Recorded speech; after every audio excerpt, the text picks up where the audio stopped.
Many residents flock to the mainland to spend their long weekend. President Xi Jinping attends a ceremony on Martyrs' Day.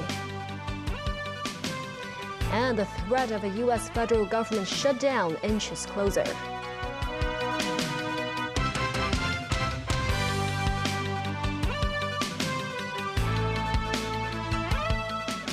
Hello and welcome to TVB News. The National Day and Mid-Autumn Festival holidays have begun on the mainland. Although the Hong Kong government encouraged local residents to spend their leisure time at home, around 330,000 people have already traveled up north via land routes as of 4 this afternoon. An estimated 500,000 Hong Kongers are expected to travel to the mainland today. Timothy Lee tells us more. At the Luohu port this morning, many Hong Kongers were heading north to Shenzhen. Because of the crowds, there were long queues. Mainland authorities earlier relaxed requirements on health declarations, and today, travelers could walk across the border without showing their black health code. The Immigration Department expects the number of visitors heading to the mainland by land will reach a peak today, at nearly 500,000. This woman said she came to the mainland to visit a beauty salon to get a manicure. She said barbers in Shenzhen are more patient. This man noted he was excited to seek out restaurants and shopping malls. He added things are cheaper in Shenzhen. Some shopping malls that opened earlier this month featured special discounts targeting tourists from Hong Kong. Despite the SAR government's efforts to revive tourism, such as the Hong Kong Night Vibes campaign, many people said they found Shenzhen more alluring. This Hong Kong tourist said many shops in the SAR simply closed too early, unlike Shenzhen. Besides the Luohu port, the Shenzhen Bay port and Lok Man Chau spur line also saw large crowds of visitors today. The Immigration Department said they will open more counters and passages to smoothen the departure process.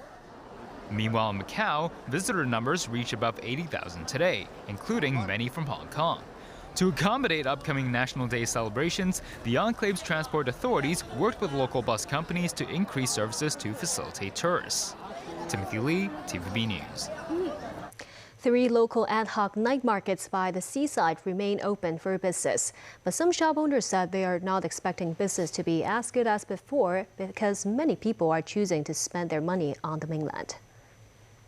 At the Saiwan Belcher Bay Promenade Marketplace, only a few shops were open at about 4 p.m. The same scene could be seen at the Kwun Tong Seaside Marketplace. Some shopkeepers said business was better last night when families gathered around the promenade to spend the evening. But some think many residents would prefer to travel up north or abroad owing to the 3-day holiday. Meanwhile, the market at Wan Chai fared better, seeing an increase of visitors starting last night. The government estimates there would be more than 700 tour groups from the mainland visiting Hong Kong during the Golden Week holiday. The administration said it will step up promotion efforts to woo more tourists. The second day into the mainland's National Day Golden Week, the Clock Tower in Tsim Sha Tsui thronging with tour groups. More independent holidaymakers around the Central Pier. They include Miss Zhou from Shanghai. Miss Zhou and her family are among the day trippers undertaking the so-called SWAT team travel mode. That's referring to mainland tourist sightseeing style to visit as many destinations and landmarks as possible within a limited time and often on a minimum budget. Another SWAT team, tourists from Dongguan who wanted to have a ride on the Ferris wheel before finding it had not yet opened, so they could only take pictures on the ground. She said Hong Kong hotels are too expensive and chose to stay overnight in a Shenzhen hotel instead. Secretary for Culture, Sports and Tourism Kevin Yeung said Hong Kong expects to welcome upwards of 700 tour groups from the mainland. He said authorities will pay special attention to To Kwa Wan among other tourist destinations, which previously saw budget tour groups overcrowd neighborhoods. Patrols will be stepped up to around some 70 shops, tourist spots and eateries catering to mainland tour groups. Apart from pinning hopes on the city's Night Vibes campaign, Yeung said the tourism board shared 5 recommended itineraries for in-depth cultural exploration in Hong Kong on mainland social media platform Xiaohongshu in a bid to entice more travelers. The flag-raising ceremony is to be held at Golden Bohemia Square tomorrow as part of the National Day celebrations. Police have stepped up security around the venue with more officers deployed. Following the flag-raising event, a reception will be held at the Convention and Exhibition Center. To facilitate the nighttime fireworks display at Victoria Harbour, special traffic and transport arrangements in nearby areas will be in place starting 7 p.m. tomorrow. Meanwhile, children using Octopus cards can enjoy free MTR rides along most lines, as well as KNB and Longwind bus journeys for most of their daytime routes. Free rides for adults too, taking trams, the light rail and MTR buses running in the Northwest New Territories. And today marks the country's 10th Martyrs' Day, a day ahead of the National Day. President Xi Jinping, alongside various state leaders, attended a ceremony remembering the fallen national heroes.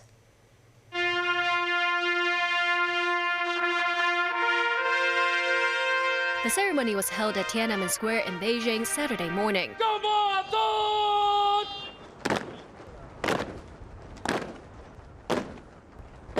In attendance were President Xi Jinping, Vice President Han Zheng, and other state leaders, including Li Qiang and Zhao Leji.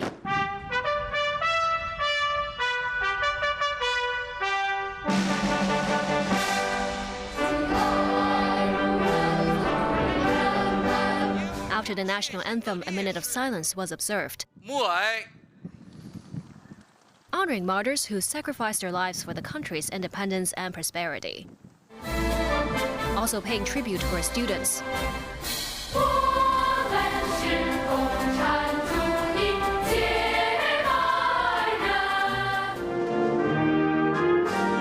9 flower baskets then presented to the monument to the people's heroes, which commemorates fallen national heroes. She was seen straightening the ribbons on the baskets before leading other senior officials in a walk around the monument, which was adorned with 8 carvings depicting episodes in Chinese history of revolutions since the First Opium War between 1840 and 1842. Veterans, family members of martyrs, as well as representatives from different walks of life also paid tribute in the ceremony. The Martyrs' Day falls on September 30th on the eve of the National Day, designated by the National People's Congress in 2014. It is one of China's 3 annual national memorial days, the others being Victory Day of the Chinese People's War of Resistance against Japanese aggression on September 3rd and National Memorial Day for Nanjing Massacre victims on December 13th. 2 male suspects linked to the JPEG's cryptocurrency fraud scandal were deported by Macau authorities. They were subsequently arrested by Hong Kong police and were brought to the city for further investigation on suspicion of fraud. The 2 suspects, surnamed Ho and Lo, claimed to be an employee at a currency exchange and a network engineer, respectively. They could be seen being taken away by authorities at the Hong Kong-Macau ferry terminal. Authorities seized over $6.5 million worth of cash and casino chips and froze over $8 million in casino account funds. The men are suspected of laundering money via their casino accounts. Overseas, the U.S. is on the brink of a federal government shutdown after hard-right Republicans in Congress rejected a long-shot effort to keep offices open. Come midnight on Saturday, with no deal in place, federal government workers will face furloughs and more than 2 million military troops will work without pay. This report from NBC News. Tonight, the federal government on the brink of shutdown. The bill is not passed. 21 House Republicans joining with Democrats to defeat Speaker McCarthy's latest stopgap plan to keep the government open while slashing spending. Look up the word dysfunction in the dictionary and you'll see United States Congress drawn to 1/43rd scale. A handful of hardline conservatives demanding even more spending cuts. The American people get screwed with more debt and more spending that they do not want. Sparking Republican anger with just 1 day left to pass a spending bill and avoid a midnight shutdown Saturday. They killed the most conservative position we could take and then called themselves the real conservatives, which is like, make that make sense. You can't make it make sense. The speaker looking to shift blame if 3.5 million federal workers are forced to forego paychecks, though most will receive back pay when a shutdown ends. Mr. Speaker, what do you say to federal workers who are worried about their paychecks? That this is a political gamble. They're worried about their question. So I'm saying the Republicans in here are trying to keep the government open. It sounds like you think the Democrats are going to shut it down. I don't think government should shut down. As President Biden warned of the impact on 2 million military families who will serve without pay. We can't be playing politics while our troops stand in the breach. It's an absolute dereliction of duty. Families like Jessica Manfries. Her husband serves in the Coast Guard. Her message for lawmakers. If you believe in this country, if you believe in the people that are willing to lay their lives down to defend it, then show us. Work together. The United Auto Workers Union expanded strikes against Detroit automakers on Friday, ordering 7,000 more workers to walk off the job in Illinois and Michigan to put more pressure on the companies to improve their pay offers. Nasir Karim with more. It's starting to get personal in the war between the Union of Auto Workers, or UAW, and America's biggest car makers. UAW President Shawn Fain attacked the combined income of US $50 million for Ford CEO Jim Farley and General Motors chief Mary Barra, with Farley hitting back by accusing Fain of holding any potential deal hostage over future electric vehicle battery plants. Blaming no meaningful progress in talks, Fain ordered another 7,000 workers at assembly plants in Chicago, Illinois and Lansing, Michigan to walk off their jobs. It brings to 25,000 or 17% of the 146,000 auto industry workers in the United States who are striking. At the core of the issue is the UAW's demand for 40% pay rises over 4 years, while the car companies offer 20%. Why today? Because Shawn Fain says so today. But I guess we're not getting what we want. And so I guess he got us out here to prove that we mean business. We want a fair contract. The strike started on September 15th, initially targeting one assembly plant each from the three big automakers, Ford, GM and Stellantis. It escalated on September 22nd when workers walked off the job at GM and Stellantis distribution facilities in 20 states nationwide. Sadly, despite our willingness to bargain, Ford and GM have refused to make meaningful progress at the table. That's why at noon Eastern Time today, we will expand our strike to these two companies. To be clear, negotiations haven't broke down. We're still talking with all three companies. The union insists that labor expenses are only 4 to 5% of the cost of a vehicle, while the companies continue to make billions of dollars in profit. Analysts say if the UAW demands are met, it would add $3,000 to $5,000 to the cost of an average electric car. The companies fear the cars would become more expensive than Tesla electric vehicles, as well as products from non-union foreign manufacturers. Nazvi Karim, TVB News. Still ahead. Big flooding in the Big Apple as New York is troubled by heavy rain. Russia marks the first anniversary of annexing 4 regions from Ukraine. And a rescue mission after a ship caught fire in Italy.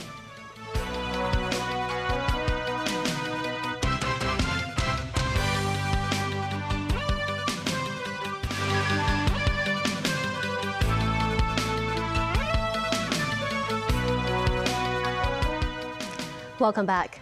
A state of emergency was declared in New York after a rush-hour rainstorm swamped the Big Apple, flooding streets and bringing traffic to a standstill. Tracy Furness has more. Torrential downpours after a week of mostly steady rainfall triggered flash flooding in New York City on Friday. Up to 13 centimeters of rain fell in some areas overnight, but by midday more than 20 centimeters had inundated the city, with 6 centimeters falling in just 1 hour. This is not an ordinary rainfall.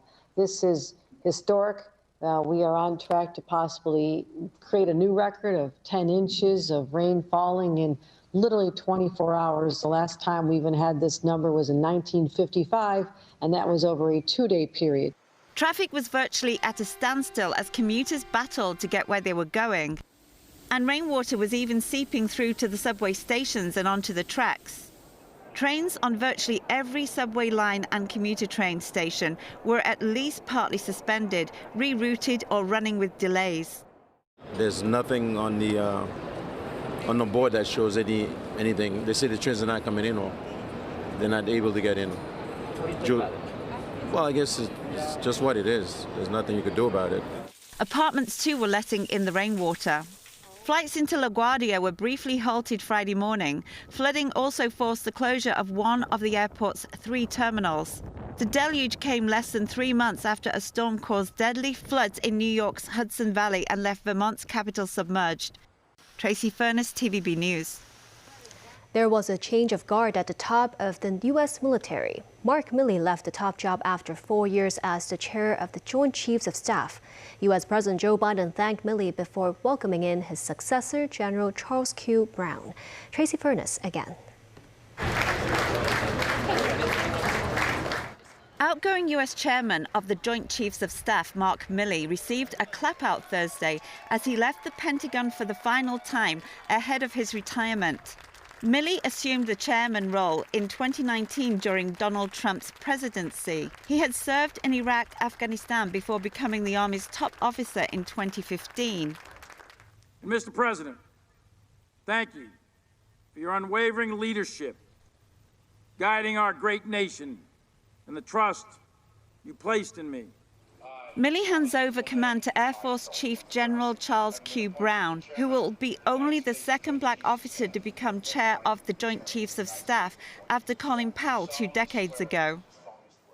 And our military is going to keep growing stronger,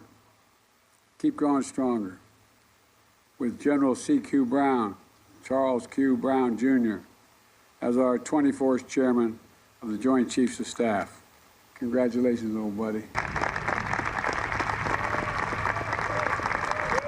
With each leadership opportunity I've had during my career, I've been honored, blessed, and focused on the task ahead.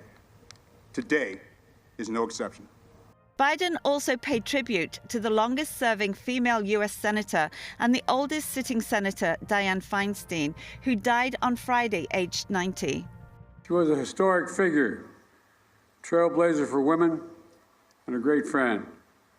Dianne made her mark on everything from national security to the environment, to gun safety, to protecting civil liberties.